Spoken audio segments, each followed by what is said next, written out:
రాకాలోకంకి స్వాగతం.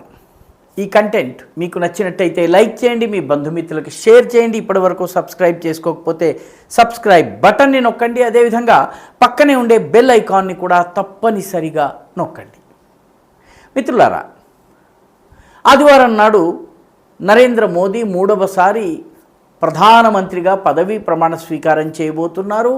మీడియా అంతా కూడాను ఇంకెవరు మంత్రులు కాబోతున్నారు, ఏ శాఖ ఎవరికి వస్తుంది, మిత్రపక్షాలకు ఏ పదవులు వస్తాయి, ఎవరిని ఏ వరుస సీట్లలో కూర్చోబెడతారు, ఒకటో వరుసలో ఎవరుంటారు, రెండో వరుసలో ఎవరుంటారు, ఎవరైనా మిత్రపక్షానికి నాలుగో వరుస లేదా ఐదో వరుస సీట్ వస్తుందా, ఇటువంటి అంశాలపైన ఖచ్చితంగా ఫోకస్ చేస్తుంది. దీనిపైన చర్చోపచర్చలు కూడా జరిగి తీరుతాయి. అయితే ఇదే సమయానికి కాంగ్రెస్ పార్టీ తన యొక్క నేతగా రాహుల్ గాంధీని ఎన్నుకోబోతోంది. ఈసారి ఆయన విపక్ష నేతగా ఎన్నుకుంది. నిజానికి విపక్ష నేతగా పార్లమెంటులో అడుగుపెట్టబోతున్నాడు. అయితే రానున్న రోజుల్లో కాంగ్రెస్ పార్టీ ముందున్నటువంటి తక్షణ ఎజెండా ఏమిటి? దీన్ని బట్టి చూసినట్టయితే భారతీయ జనతా పార్టీ పైన ఒత్తిడి పెంచేటటువంటి పనుల్ని కాంగ్రెస్ పార్టీ చేస్తుంది. ఇప్పుడు కాంగ్రెస్ పార్టీకి మీడియాలోని ఒక వర్గం నుంచి చాలా క్రియాశీలకమైనటువంటి వెరీ యాక్టివ్ సపోర్ట్ లభించబోతోంది. ఎందుకంటే ఎన్నికల ఫలితాలు కొద్దిగా భారతీయ జనతా పార్టీకి ప్రతికూలంగా వచ్చాయి. కాబట్టి మీడియాలోని ఒక వర్గము ఇప్పుడు తన గళాన్ని విప్పుతుంది, చాలా ఓపెన్గా మాట్లాడుతుంది. భారతీయ జనతా పార్టీ ప్రభుత్వాన్ని ఇరకాటంలో పెట్టేటటువంటి విధంగా మీడియా కథనాన్ని మోల్డ్ చేసేటటువంటి ప్రయత్నం చేస్తుంది. ఇది కాంగ్రెస్ పార్టీతో కలిసి పనిచేసే అవకాశం ఉంది.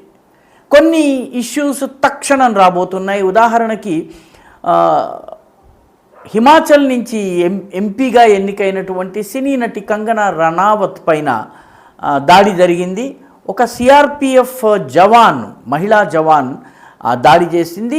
ఆమె కారణాలు ఏమైనప్పటికీ కూడాను ఆమెని సస్పెండ్ చేశారు. ఆమె పైన సెంట్రల్ రిజర్వ్ పోలీస్ ఫోర్స్ వాళ్ళు ఏ రకమైనటువంటి దర్యాప్తు చేయాలో ఆ రకంగా చేస్తున్నారు. కానీ ఆమెకు మద్దతుగా విపక్షాలు రాబోతున్నాయి. ఇప్పటికే కొన్ని స్వచ్ఛంద సంస్థలు, కొందరు లిబరల్స్ అని చెప్పుకునేటటువంటి, వోక్ అని చెప్పుకునేటటువంటి మీడియా సంస్థలు ఆమెకు ఉద్యోగం ఇస్తామని ముందుకొచ్చాయి. ఆమెకి సన్మానాలు కూడా చేస్తున్నారు ఆ మహిళా కానిస్టేబుల్కి. ఈ రకంగా దీనిని ఒక ఇష్యూగా చేసి ఖలిస్తానీ వేర్పాటు వాదాన్ని పెంచి పోషించే పని చేస్తారు. దీనిని వాళ్ళు రైతు ఉద్యమంగా చూపించే ప్రయత్నం చేస్తారు. కానీ దీనిని ఖలిస్తానీలు హైజాక్ చేయబోతున్నారు. ఆమెకి ఇప్పటికే ఖలిస్తానీలు చాలా చోట్ల సన్మానాలు కూడా చేస్తున్నారు ఆ మహిళా కానిస్టేబుల్కి. కాబట్టి ఇది ఒక ప్రధానమైనటువంటి ఇష్యూ త్వరలో రాబోతోంది. దీంతో పాటు ఎగ్జిట్ పోల్స్ సమయం నుంచి అసలు ఫలితాలు వచ్చే సమయంలో స్టాక్ ఎక్స్చేంజ్లో వచ్చినటువంటి సహజమైనటువంటి ఒడిదొడుకులు ఏవైతే ఉన్నాయో వాటిని కూడా వివాదాస్పదం చేసేటటువంటి ప్రయత్నం ఆల్రెడీ రాహుల్ గాంధీ ప్రారంభించారు. వాటిని ఇంకా రానున్న రోజుల్లో పార్లమెంట్లో ఎత్తరు, కానీ బయట దీనిపైన పదే పదే మాట్లాడటం జరుగుతుంది. దీని వెనుక ఏదో కుట్ర ఉన్నట్టుగా కూడాను కొంత ప్రయత్నం చేయటం జరుగుతుంది. నిజానికి ఈ రకమైనటువంటి వాటిలో పెద్దగా ఉండదు, కానీ ఒక మధ్యతరగతిలో ఉన్నటువంటి ఒక వర్గంలో కొంత కన్ఫ్యూజన్ బిల్డ్ చేయటానికి, నిర్మాణం చేయటానికి ఆస్కారం ఉంటుంది. ఇప్పుడు తాజాగా వస్తున్నటువంటి మరొక వార్త ఏంటంటే, కాస్ట్ సెన్సస్ విషయంలో విపక్షాలు చాలా పెద్ద ఎత్తున ఒత్తిడి తేబోతున్నాయి. ఎందుకంటే కాస్ట్ అనేది ఈసారి ఉత్తరప్రదేశ్లో, హర్యానాలో, కొద్దిపాటిగా రాజస్థాన్లో విపక్షాలకు అనుకూలంగా పరిణమించాయి. ముఖ్యంగా దళిత వర్గాలు ఏవైతే ఉన్నాయో అవి ఉత్తరప్రదేశ్లో బీజేపీకి దూరంగా వెళ్ళాయి. జాట్ కమ్యూనిటీ హర్యానా, అదేవిధంగా రాజస్థాన్లో బీజేపీకి కొంత దూరంగా వెళ్ళింది. కాబట్టి అక్కడ ఈ రాష్ట్రాలలో దీనిని ఒక ఇష్యూగా తీసుకుని కాస్ట్ సెన్సస్తో దీన్ని ముడిపెట్టేటటువంటి ప్రయత్నము పెద్ద ఎత్తున జరగవచ్చును.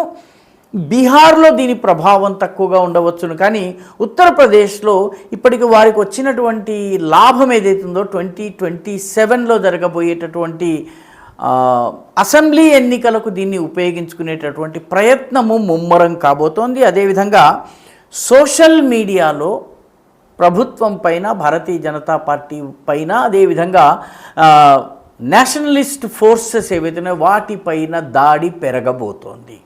చాలా పెద్ద ఎత్తున పెరగబోతోంది. ఒక ప్రయత్నపూర్వకంగా సోషల్ మీడియాలో ఒక కథనాన్ని బిల్డప్ చేసే ప్రయత్నం జరుగుతోంది.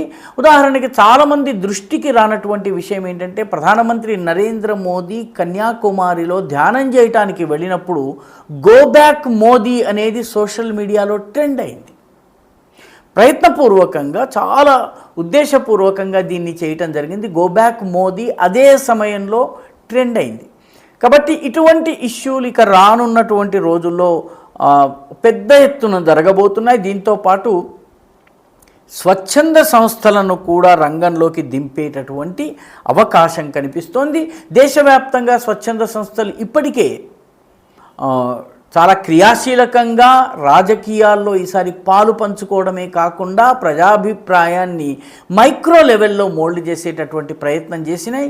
అవి రానున్న రోజుల్లో మరింత పెద్ద ఎత్తున చేసే అవకాశం ఉంది.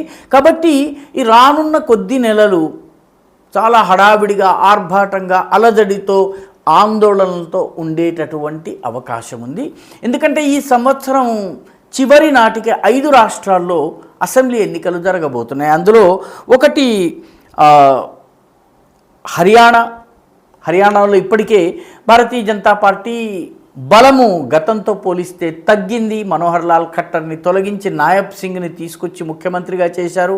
అయితే అది ఈ లోకసభ ఎన్నికల్లో పెద్దగా ఫలితం చూపించినట్టుగా కనపడలేదు. కాబట్టి హర్యానా ఎన్నికలను కులము, జాట్ వర్గపు అసంతృప్తి, వీటన్నిటిని ఉపయోగించుకునేటటువంటి, రైతుల ఇష్యూ, ఇటువంటివన్నీ ఉపయోగించుకునేటటువంటి ప్రయత్నము కాంగ్రెస్ పార్టీ చేస్తుంది. కాస్ట్ సెన్సస్ని కూడా తెర మీదకి తీసుకొచ్చే అవకాశం ఉంది. రెండవది మహారాష్ట్రలో ముస్లిం జనాభా, నిజానికి మొత్తం రాష్ట్రంలో ముస్లింల సంఖ్య తక్కువ, కానీ కొన్ని నియోజకవర్గాల్లో వాళ్ళ సంఖ్య చాలా ఎక్కువ. ఈసారి లోకసభ ఎన్నికల సమయంలోనే ఏ నియోజకవర్గంలో ఎవరికి ఓటు వేయాలో ముస్లిం సంస్థలన్నీ నిర్ణయించి ప్రకటిస్తున్నటువంటి వీడియోలు బయటకు వస్తున్నాయి. ఇప్పుడు ఒక్కొక్కటిగా తాజాగా బయటకు వస్తున్నాయి. అంటే ఎన్నికలను మతపరంగా ప్రభావితం చేసే ప్రయత్నం జరిగిందన్నది స్పష్టము. కాబట్టి రానున్న అసెంబ్లీ ఎన్నికల్లో కూడాను ఇది పెద్ద ఎత్తున జరగవచ్చును. మరాఠా ఇష్యూని తెర మీదకి తీసుకుని రావచ్చును.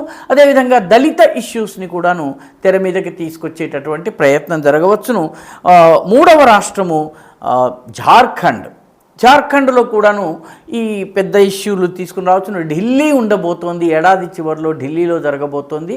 కాబట్టి ఢిల్లీకి సంబంధించి కూడాను కొన్ని కథనాలని, ముఖ్యంగా మధ్యతరగతిని టార్గెట్ చేసేటటువంటి కథనాలను మీడియా ద్వారా, స్వచ్ఛంద సంస్థల ద్వారా, ఢిల్లీలో ఇప్పటికే ఆమ్ ఆద్మీ పార్టీ గెలుపు వెనుక కబీర్, పరివర్తన్ వంటి స్వచ్ఛంద సంస్థల పాత్ర చాలా ఎక్కువగా ఉంది. ఇవన్నీ ఆమ్ ఆద్మీ పార్టీతో అటాచ్ అయి ఉన్నటువంటి స్వచ్ఛంద సంస్థలు. అదేవిధంగా చిట్ట రాష్ట్రము వచ్చి జమ్మూ కాశ్మీర్. దానికి రాష్ట్ర హోదా గనక ఇచ్చినట్టయితే దాని అసెంబ్లీ ఎన్నికలు కూడా ఏడాది చివరికి జరిగే అవకాశం ఉంది. కాబట్టి హిందూ ముస్లిం ఇష్యూని చాలా పెద్ద ఎత్తున చేస్తే మతోన్మాదాన్ని పెంచి పోషించేటటువంటి ప్రయత్నము ఈ సంవత్సరాంతం వరకు కూడాను జరగవచ్చును. అదేవిధంగా మిగతా ఇష్యూల ద్వారా ఒక అలజడిని సృష్టించి ఈ సంవత్సరాంతం వరకు జరిగేటటువంటి వివిధ రాష్ట్రాల అసెంబ్లీ ఎన్నికల్లో పెద్ద ఎత్తున అలజడి సృష్టించేటటువంటి అవకాశం ఉంది.